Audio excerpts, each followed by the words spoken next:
nauja atsipalaidavimo technika, kuri pavadinta Focus 10. Ši technika skirta labai giliai iki ląstelinio lygmens atpalaiduoti savo kūną. Tai yra padaryti taip, kad kūnas realiai užmigtų, tačiau sąmonė lieka budri. Šita technika pagrįsta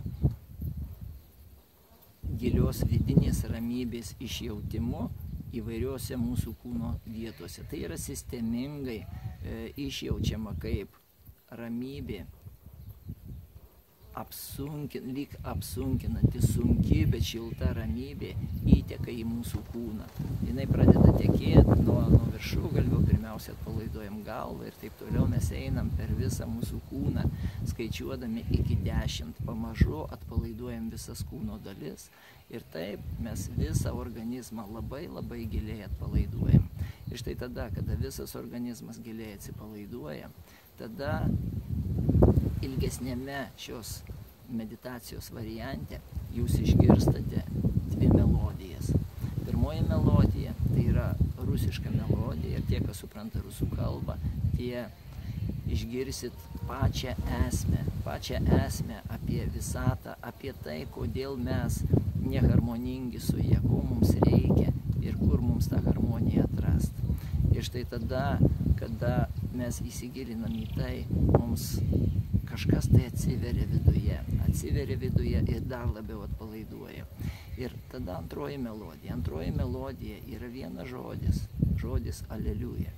Aleliuja žodis reiškia aleliu, reiškia šlovė, garbinimas. Ir Jahvė tai yra Dievas.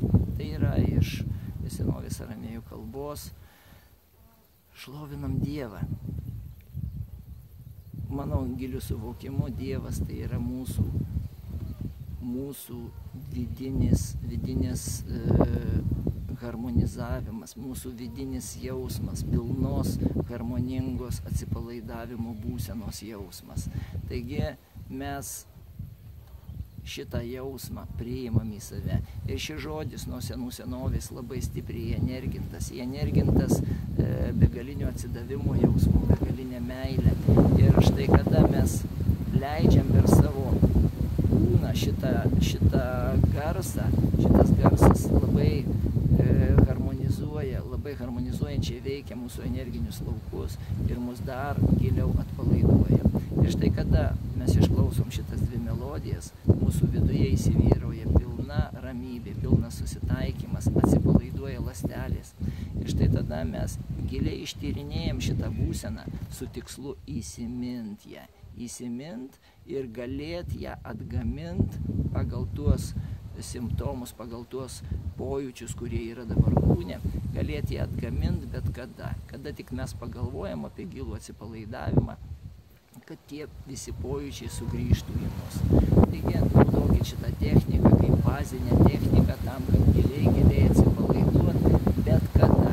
Ir štai kada kritinėse situacijose jūs prisiminsit šitos pojūčius gilaus atsipalaidavimo, automatiškai atsipalaiduos jūsų kūnas, reiškia atsipalaiduos jūsų energinis laukas, atsipalaiduos kvėpavimas ir tada plečiasi sąmonė. Kai sąmonė prasiplečia, jūs pamatot kur kas daugiau sprendimų, lengvesnių sprendimų ir galit labai lengvai sutvarkyti bet kurią kritinę situaciją. Taigi, tai yra bazių bazė. Mokinkitės jos ir pradėkite tai naudoti gyvenime.